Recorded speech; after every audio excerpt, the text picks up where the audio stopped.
Yang kekal dalam kehidupan kita ini memang perubahan. Kita tidak bisa lari dari perubahan.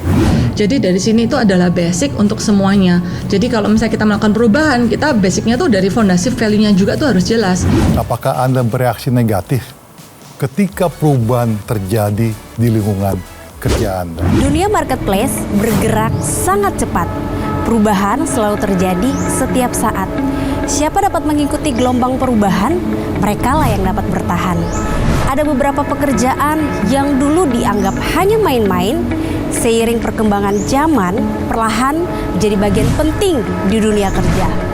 Seperti halnya gamer. Jika dulu seringkali orang tua marah-marah akibat anak terlalu sering bermain video game karena dikhawatirkan mengganggu konsentrasi anak dalam belajar.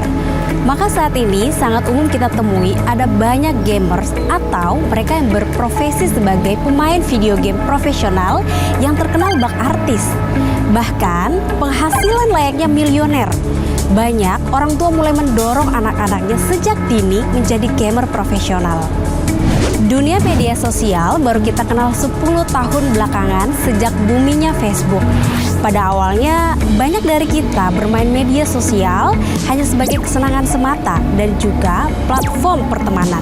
Siapa sangka saat ini berbagai posisi menyangkut media sosial, mulai dari data analytics, copywriter media sosial, influencer, YouTuber, dan banyak pekerjaan lain adalah posisi yang banyak dicari berbagai perusahaan, baik besar maupun kecil, mulai dari rintisan hingga korporasi besar.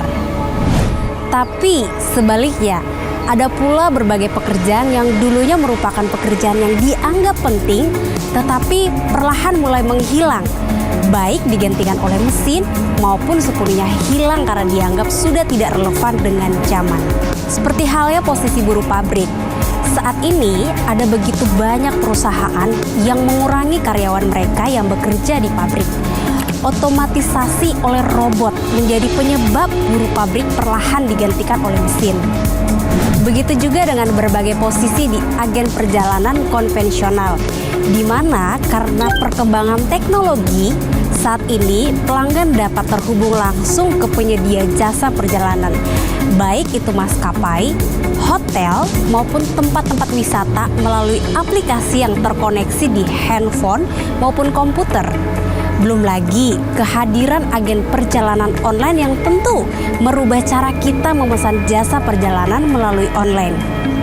Hal-hal tadi menggerus bisnis agen perjalanan konvensional sehingga jika mereka tidak merubah cara mereka berbisnis, maka lambat laun mereka akan tersingkir dalam industri ini. Itu tadi hanya sebagian bentuk perubahan yang terjadi di dunia marketplace yang dipicu oleh perkembangan teknologi. Sementara di dunia kerja ada berbagai perubahan yang terjadi karena banyak faktor. Siapkah Anda menghadapi dinamika perubahan dunia marketplace? Saksikan dalam 30 menit ke depan di Jawaban Marketplace.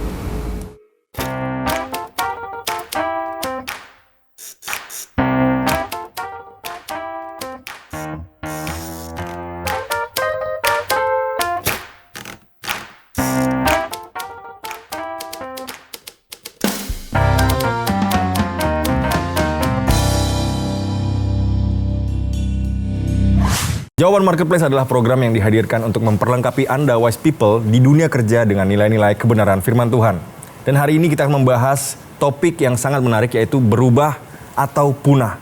Berani berubah atau punah. Tapi sebelum kita lanjut, saya ingin mengajak wise people untuk subscribe di YouTube channel kita, ataupun juga bisa dinyalakan notifikasinya dan boleh klik like ataupun tulis komen di kolom komentar. Nah, Kak Mia. Apa kabar? Coach Yungki, apa kabarnya? Coach. Sehat ya? Sehat. Tadi udah nonton ya beritanya ya? Udah. Tadi tuh kalau kita lihat ya, ternyata banyak perubahan yang terjadi di dunia pekerjaan. Kalau tadi lihat berita, yang terjadi biasa pemicunya adalah perkembangan teknologi. Betul, Tapi menurut ya. Coach Yungki nih, ada hal lain nggak yang memicu terjadinya perubahan dalam dunia kerja, Coach? Banyak. Yang bisa survive itu bukan orang yang paling kuat maupun juga orang yang paling pintar. Tapi the one that is adaptable. Justru yang bisa beradaptasi, mengikuti perubahan, dialah yang akan survive. Ya. Perubahan itu termasuk yang kekal. Oke. Yang kekal dalam kehidupan kita ini memang perubahan. Gitu ya. Jadi memang setiap waktu, setiap tahun pasti ada perubahan. Jadi kembali lagi kalau bicara perubahan memang tidak hanya teknologi. Kalau saya mengamati justru perubahan gaya hidup masyarakat aja itu akan mempengaruhi marketplace loh. Oke. Ya. Ya, Oke. contohnya misalnya apa? Sebelum terjadi digitalisasi, sebelum ada e-commerce, Ya. ya orang sih mau makan ya makan ke restoran gitu, Iya. atau samperin restoran pesen take away bawa pulang ke rumah. Sekarang kan tinggal telepon, kirim Gojek. Kita tidak bisa lari dari perubahan. Oke. Kita harus bisa menghadapi dan menyikapi perubahan tersebut Iya. dengan apa? Kitanya juga ikut berubah. Istilah saya itu kalau sering saya pakai di kantor itu bahwa it's like a server. Server itu kalau main surfing itu kan dia mesti ngikut ombak, mau naik turun. Jadi your life itu has to be like a server. Tahu nggak di Indonesia itu berapa banyak pengguna e-commerce? Berapa banyak, Ya. Coach? Data yang saya dapat tahun 2020 itu sudah 129 juta. 2020. Dan kenaikannya katanya dari 2020 ke 2021 itu 40%. Now you are talking about 180 million, 180 juta pengguna e-commerce. Dan transaksi yang dilakukan di Indonesia terhadap e-commerce itu, Ya. Prim, pada saat 2020 itu angkanya 130 triliun. Dan diprediksi oleh Google dan juga perusahaan besar di Singapura, Temasek, Ya. tahun 2025 itu Indonesia itu akan menjadi negara nomor 1 dalam digital e-commerce. Apa yang berdampak di situ tentunya waktu gaya hidup berubah, ya teknologi berubah, otomatis berbisnis maupun berusaha pun berubah. Artinya waktu dia berubah seperti itu, ada orang-orang atau jabatan-jabatan tertentu dalam perusahaan ini yang tadinya oke gitu, tapi waktu perusahaan ini berubah digital dan orang ini kebetulan nggak punya kemampuan untuk digital, ya dia harus tersingkir. Karena perusahaan akan cari orang-orang memang yang punya Mampu, ya. kemampuan digital untuk bisa pindah dari platform yang face to face menjadi platform yang Digital. digital. Kalau selain perubahan misalnya teknologi atau digitalisasi, Ada apa perubahan yang misalnya, lain gitu yang iya, terjadi? resesi ekonomi kita mempengaruhi kultur perusahaan nggak, Coach? Bisa. Karyawan Ya, yang- contohnya kalau kita bicara perubahan ekonomi, Iya. masa seperti hari-hari inilah Iya. gitu kan, pasti kan perusahaan itu akan melakukan tingkat efisiensi yang lumayan Perampingan karyawan. lumayan kencang gitu Iya. ya, karena memang kan volume usaha turun. Iya. Nah, waktu volume usaha turun kan teori pertama yang kita pakai sebagai pengusaha adalah ngurangin biaya juga, Iya. menyeimbangkan Iya. antara revenue dan juga cost. Iya. Nah, waktu salah satu penyeimbangan yang dilakukan oleh perusahaan itu tentunya mengurangi karyawan. Contohnya, tadinya karyawan tuh single tasking. Jadinya Tapi dengan perubahan seperti ini, mereka dituntut untuk bisa multitasking. Jadi si karyawan itu harus bisa berubah, gitu loh. Atau tadinya mereka itu adalah seorang generalis misalnya, kerjanya maksudnya oke lah, pokoknya lu sarjana aja ekonomi bisa gitu kan gitu ya, ya, apa aja bisa. Tapi belakangan perusahaan mungkin fokusnya lebih ke spesialis. Betul. oke. Ya, jadi contohnya di tempat saya sekarang itu dulu kita nggak punya yang namanya divisi digital. Betul. Iya. Tapi hari ini kita harus setup di divisi digital karena sebagai perusahaan kita harus ikut berubah. Ya. Dan divisi digital ini tidak bisa diisi sama orang-orang yang ada sekarang. Oke. Betul. Jadi kita mesti merekrut orang-orang lagi untuk bisa mengisi divisi ini dengan dunianya mereka, dunia digital. Ya. Jadi memang banyak sekali perubahan-perubahan yang terjadi. Kalau Coach Yungki sendiri sepanjang perjalanan karir Coach Yungki ya, meniti karir sebagai karyawan, apakah ada momen di mana Coach Yungki harus menjalani atau melakukan perubahan untuk tetap bertahan Pasti ataupun naik tingkat gitu, Coach? Pasti ada. Jadi gini, yang saya alami adalah gini. Jadi kalau cerita dulu itu, saya kan dulunya kan di perusahaan yang namanya FMCG, Fast Moving Consumer Good Company yang global 500 companies itu. Waktu saya pindah ke banking itu perubahan environment tuh.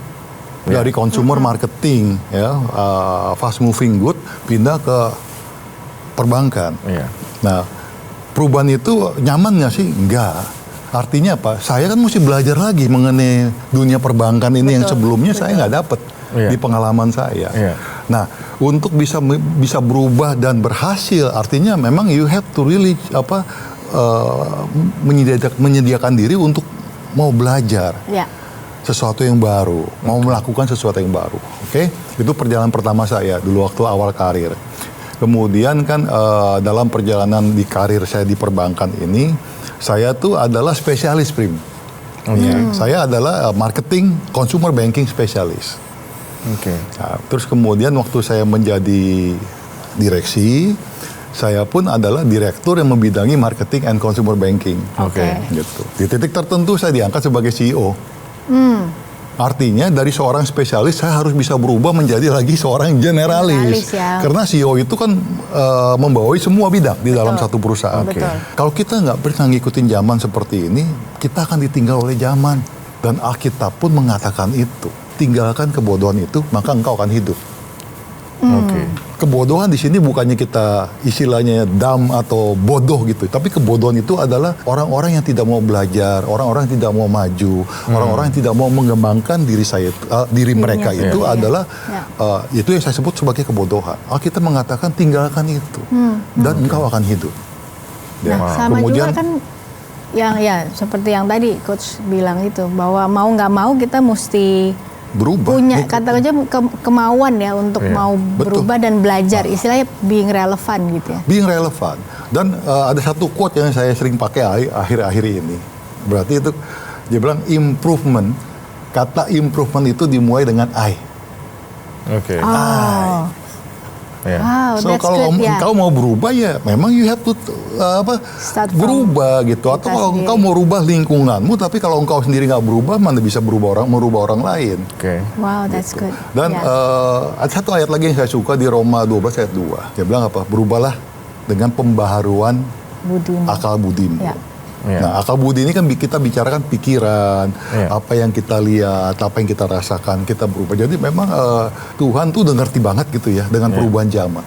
Maka dia bilang, sebagai orang-orang percaya, untuk you bisa hidup, you harus tinggalkan kebodohan dan you harus bisa berubah. Nah, seperti itu Wise People. Jadi kita untuk menghadapi perubahan, kita memang harus punya kemampuan untuk beradaptasi. Ya, Coach Mia dan Coach Yungki ya. Betul. Harus punya kemauan juga untuk kita mau berubah, meskipun mungkin nggak nyaman prosesnya. Tapi kalau Wise People punya pendapat lain, boleh tulis di kolom komentar. Ataupun kalau ada pertanyaan atau ya yang mau dibahas sama kita di sini, boleh tulis aja di kolom komentar, siapa tahu kita bahas ya, Kak Mia ya. Betul. Nah, kebetulan kita juga hari ini akan berbincang-bincang dengan narasumber kita ya yang memang berkecimpung di dalam dunia marketplace dan mungkin punya cerita tentang bagaimana beliau menghadapi perubahan. Kita saksikan profilnya berikut ini. Belinda Tanoko merupakan CEO Tanrise Property, developer properti peraih berbagai penghargaan yang berlokasi di Surabaya, serta duduk pula di jajaran direksi Tancorp Group, sebuah korporasi besar yang menaungi berbagai merek terkenal di Indonesia.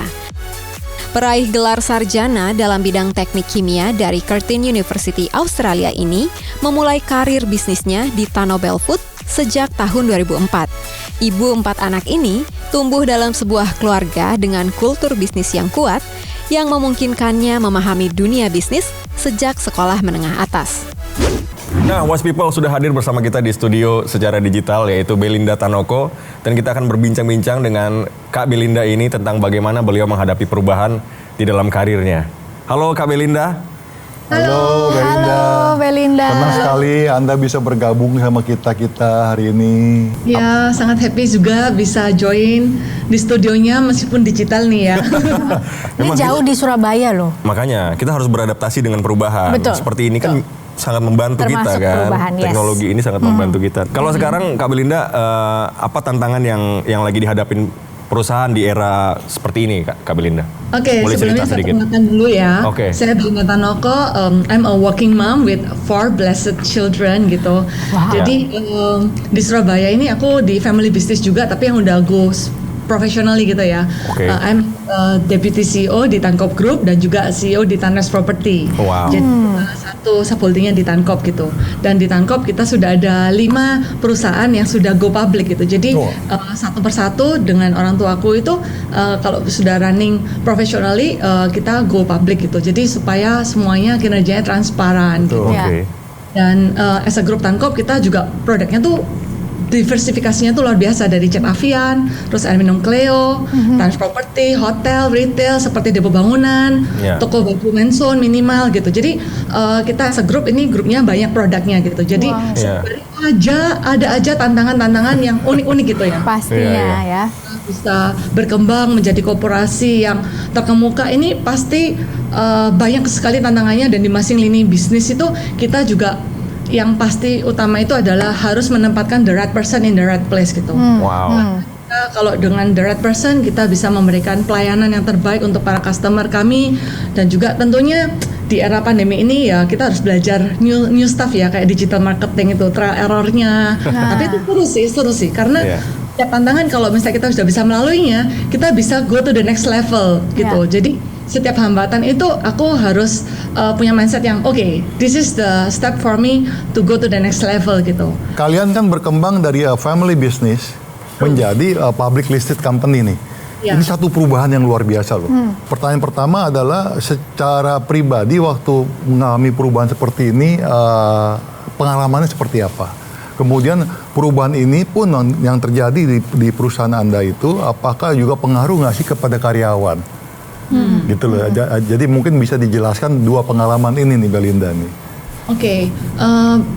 Emang background family bisnis, background familyku tuh benar-benar kental banget sama bisnis ya, manufacturing gitu. Tapi dari awal itu visi Angkong sudah mau jadi yang terdepan, kalau nggak nomor 1 nomor 2 gitu.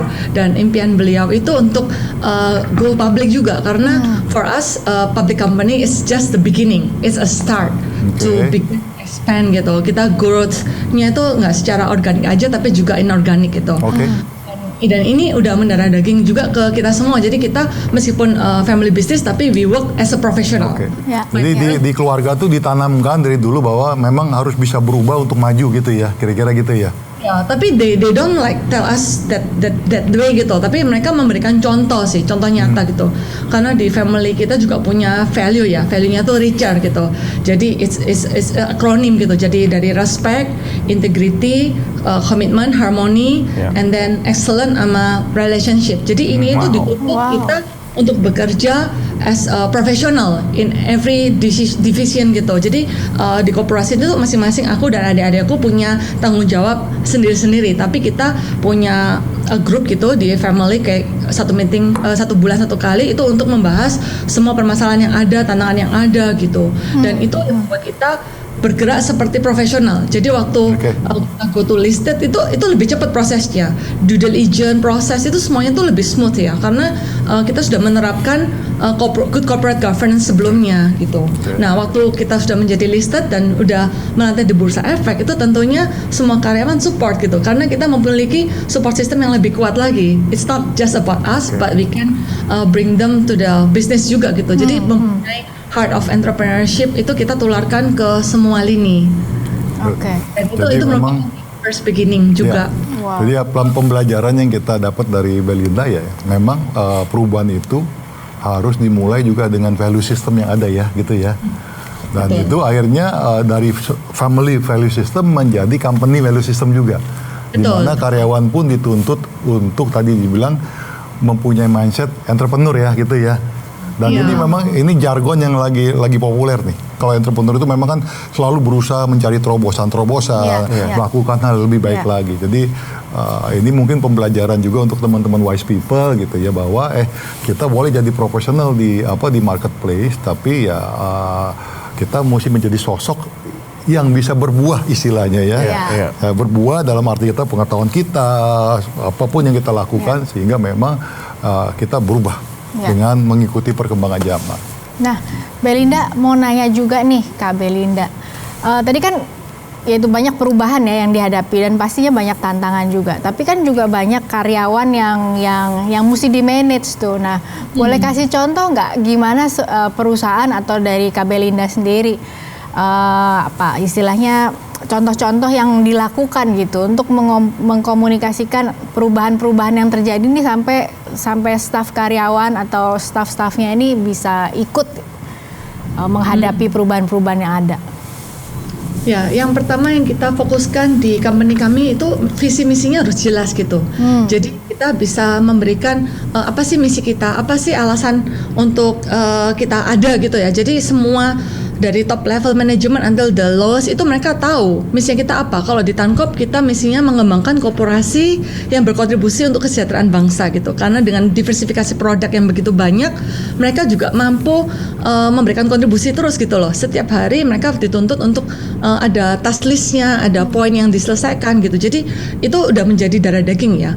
Dan kita setiap masing-masing perusahaan itu mempunyai visi juga gitu. Jadi sudah tahu arah strategiknya itu kemana. Dalam jangka waktu kayak 3 tahun, 5 tahun, 10 tahun itu jadi mereka tuh sudah diinfo gitu loh. Kalau misalnya di Tankop sendiri kan kita ingin menjadi korporasi yang terdepan di masing-masing lini industri. Jadi mereka harus memiliki visi misi yang sama sehingga kalau di perusahaan value kita itu cinta akronimnya gitu. Jadi C-nya itu customer focus, I-nya itu integrity, T-nya itu teamwork, E-nya itu agility. Jadi masing-masing itu sudah tahu ya karakter dari company kami itu seperti apa. Jadi kita juga meng-hire people with cinta. Kita juga kadang merilis people dengan cinta gitu. Jadi dari sini itu adalah basic untuk semuanya. Jadi kalau misalnya kita melakukan perubahan, kita basicnya tuh dari fondasi value-nya juga tuh harus jelas. Dengan adanya cinta ini itu memudahkan kita semua untuk alignment ya. Dari top management until the lowest gitu. Until our OB itu juga harus tahu our value gitu. Apa yang dijelaskan Belinda itu kan dari sisi pengusahanya, right? Dari sisi karyawan atau wise people yang ada di marketplace, kalau ada perusahaan seperti tempat Belinda ini yang sudah menjelaskan mengenai visi misi perusahaan, kemana perusahaan itu akan berkembang ke depan, si karyawan ini adalah untuk dia bisa berkarir dengan baik di perusahaan ini, berarti kan dia mesti mengerti visi misinya. Kemudian dia mesti mengerti kemana perusahaan ini akan menuju. Disitulah dia harus bisa menyiapkan diri untuk berubah nih, ngikutin perkembangan daripada apa yang perusahaan inginkan. Sebagai wise people atau sebagai seorang karyawan di marketplace, seorang profesional mesti bisa align dengan apa yang perusahaan inginkan, value perusahaan. Kak Belinda boleh cerita sedikit nggak? Tadi kan Kak Belinda bilang menyampaikan visi misi dengan jelas, terus ada strategi dan metode-metode yang Kak Belinda sampaikan kepada karyawan gitu kan. Dan boleh cerita sedikit nggak, seperti apa sih resultnya atau outcome-nya yang Kak Belinda lihat dari mungkin kinerja karyawan atau timnya Kak Belinda seperti itu? Ini ada true story. Jadi during the pandemic itu kan semuanya pasti bingung ya. Tahun 2020 gitu apa yang harus kami lakukan, apa yang harus kami kerjakan dengan situasi yang tidak menentu gitu. Tetapi di Tanrise Property ini kita mengusung dengan project-project yang baru gitu. Itu momen waktu kita perbaikan internal secara terus-menerus. Sehingga di awal 2021 aku udah melahirkan produk baru seperti Tritan Hub itu the new concept yang pertama di Indonesia untuk startup company gitu. Size-nya tuh very flexible dan space-nya tuh very spacious gitu. Dan itu bisa diterima oleh pasar gitu. Jadi meskipun pandemi, kita masing-masing business unit itu harus melahirkan produk-produk baru dan masih mampu growth double digit. Itu yang benar-benar outcome dari apa yang kita kerjakan. Jadi aku percaya apapun yang kita kerjakan itu pasti akan membuahkan hasil. Tetapi waktu itu yang kita tidak bisa tahu. Tapi we have to tetap berkarya dan benar-benar membuahkan suatu ide-ide bisnis itu nggak hanya di kepala atau di ruang meeting aja ya, tetapi kita harus act on it gitu. Jadi perkembangan bisnis itu bisa diharapkan lebih dari tahun sebelumnya gitu. Dan tahun ini pun aku juga encourage my team untuk growth lebih lagi daripada tahun sebelumnya. Nah, tetapi kan pasti dalam sebuah tim atau dalam satu perusahaan tuh nggak semua orang bisa seia sekata atau langsung mau berubah gitu. Seperti tadi kan tantangan ini, pandemi dan lain sebagainya, mengeluarkan produk baru, terus mesti larinya mesti lebih kenceng dan lain sebagainya. Kan ada orang yang mungkin mudah gitu, tapi ada orang-orang yang nggak semudah itu. Nah, gimana tipsnya yang dilakukan atau strategi apa menanamkan ini nih untuk karyawan-karyawan mungkin yang ya nggak semudah itu mengikuti perubahan-perubahan ini? Karena tadi secara visi misi sama inisiatif strategi kan udah jelas. Jadi ada beberapa juga personal misalnya nggak mampu gitu ya untuk align gitu. Itu biasanya kita ada training. We see the opportunity gitu. Kebetulan orang ini bisa di training atau kita juga mau spend time with ada waktu nggak untuk training gitu atau we have to replace gitu. Jadi udah jadi sistem ya. Kalau misalnya we have to replace, ya we have to find the right person in the right place to keep the show must go on gitu. Iya. Yang nggak mampu ya harus di info gitu loh. Kamu seperti ini. Jadi kita menciptakan suasana kerja yang transparan, manajemen yang terbuka, dan benar-benar itu ada kejadian sih Kak Mia untuk kayak yang nggak mampu harus gimana gitu. Jadi kita improve our system terus sih. Karena kalau misalnya nggak ada improvement atau nggak ada perubahan gitu ya, kita kan stuck gitu. The wisdom from the story ya artinya bahwa kembali lagi kan yang Belinda katakan is sisi dari pengusaha. Iya. Sisi dari sisi profesional atau karyawan gitu ya, yang kalau bicara seperti ini memang dia harus mau di-upgrade, mau meng-upgrade diri dan mau di-upgrade juga. Ya memang benar, maksudnya kalau saya istilahnya lebih gampang, saya selalu pakai perumpamaan gerbong kereta. Gerbong depan kan narik, tapi ada satu gerbong yang mungkin rodanya rusak, sehingga dia nggak bisa jalan. Akhirnya kan perusahaan nggak bisa nunggu, gerbong ini harus jalan. Nah gerbong ini dilepas. Sama perumpamaan dengan seorang karyawan gitu ya, misalnya mungkin dia nggak seperti teman-teman yang lain bisa beradaptasi dengan cepat. Ya kalau perusahaan sudah memberikan dia kesempatan untuk di retraining, diberi kesempatan, balik lagi, improvement start with ya gitu ya. Jadi kalau sayanya nggak mau berubah, perusahaan mau training 30 jam, mau 100 jam pun itu pun nggak akan ada hasil. Jadi kembali lagi, the learning is, ya itu tadi, bahwa sebagai seorang profesional, you harus bisa punya semangat untuk berubah dan punya semangat untuk maju.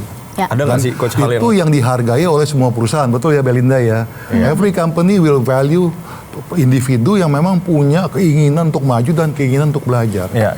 Gitu. Mungkin saya bisa nambahin juga dari Coach Yungki, mungkin juga pengalaman dari Kak Belinda juga ya, kegigihan kali ya, yang perlu dimiliki ya. Karena kalau kita bicara grit atau kegigihan, ketekunan tuh, kalau kita dari sisi karyawan mungkin nggak bisa hanya bekerja berdasarkan saya enjoy kok bekerja di bidang ini atau jadi ini, tapi ada satu titik di mana ya itu tadi perusahaan pengennya majunya lebih kenceng, larinya lebih kenceng. Nah kegigihan kita mau sebagai karyawan, mau gigih nggak, mau tekun nggak, mau mengupgrade dirinya, salah satu grit itu kan ada deliberate practice, jadi melatih skill terus menerus sehingga kita semakin baik, semakin maju gitu. Dan caranya pun banyak. Betul. Ya Belinda juga, maksudnya seorang karyawan yang mau belajar itu kan hari ini gampang, Google informasi begitu banyak.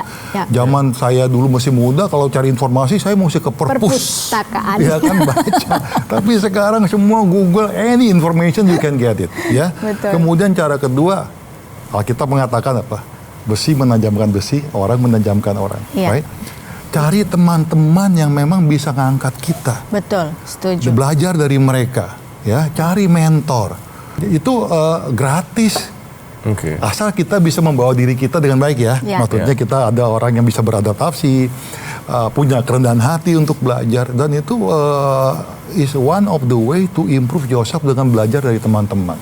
Banyak nanya. Jangan malu bertanya. Jadi Wise People beruntung banget dong dengan adanya program Jawaban Marketplace ini ya. Bisa nanya di kolom komentar, bisa dengar dari Coach Yungki, Coach Mia, dan yang mau tanya silakan berkomentar. Kita akan berusaha untuk menjawab komentar-komentar Anda semua. Wow, luar biasa ya. Berarti memang kita harus nggak cuma jadi karyawan yang monoton ya, Coach, harus dinamis juga. Karena hidup itu dinamis. Wise People belajar banyak hari ini ya tentunya ya.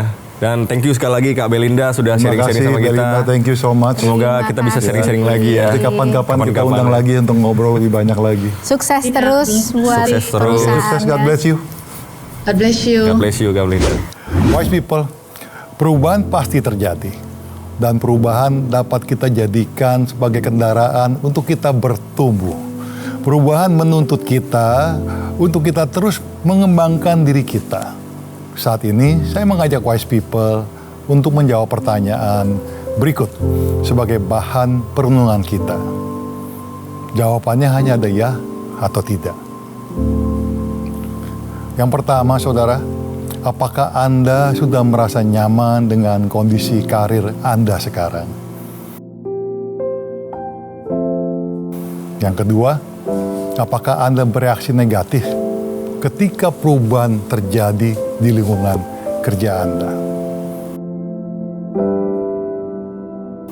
Yang berikut, apakah Anda sudah puas dengan kemampuan yang Anda miliki dan merasa keahlian Anda sudah mumpuni? Yang keempat, apakah Anda jarang meluangkan waktu untuk mempelajari hal-hal yang baru yang dapat berdampak positif bagi karir Anda? Dan yang berikutnya, apakah Anda menganggap perubahan sebagai ancaman, bukan kesempatan?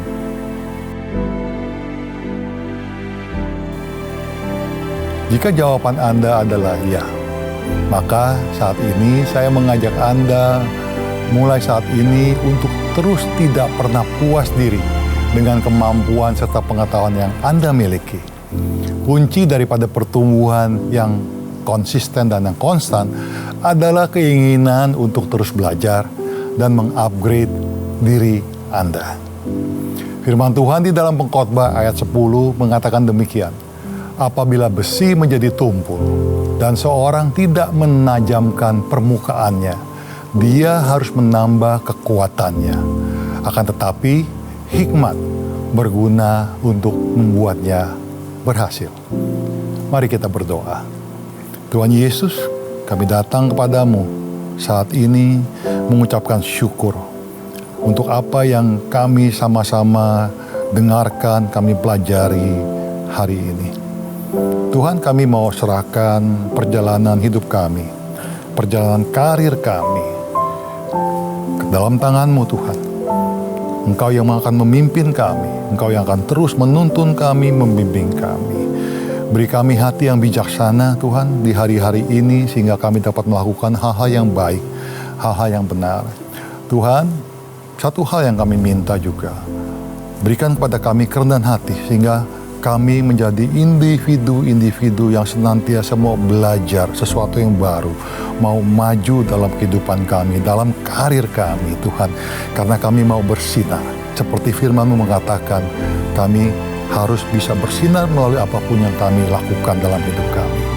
Dan Tuhan, kami tahu, untuk bisa maju, untuk bisa mengembangkan karir kami membutuhkan hikmat daripada-Mu untuk terus bisa belajar dalam hidup kami. Terima kasih Tuhan, kami percaya Tuhan doa ini menjadi doa yang Kau dengar dan Kau sendiri yang terus akan menuntun kami, memimpin kami dan membimbing kami untuk melangkah ke depan bersama dengan Engkau dan maju dalam hidup kami, tentu maju dalam karir kami. Thank you Lord, kami berdoa dan mengucap syukur di dalam nama Tuhan Yesus Kristus. Amin. Nah, bagi wise people yang ingin didoakan atau ingin berbagi mengenai pengalamannya, silakan hubungi Sahabat 24 di nomor yang tertera di layar Anda. Dan bagi wise people yang ingin tahu lebih detail tentang permasalahan seputar kantor dan jawabannya, ataupun bagaimana menemukan Tuhan dan bagaimana memiliki hubungan dengan Tuhan, silakan kunjungi portal kami di www.jawaban.com. Dan jangan lupa juga untuk subscribe YouTube channel Jawaban dan tekan tombol like jika Anda menyukai tayang ini, juga berikan komentar di kolom komen. Sekian perjumpaan kita kali ini, saya Mia. Saya Prima. Saya Yungki Setiawan. Ingat, apapun yang Anda hadapi, pasti ada Jawaban.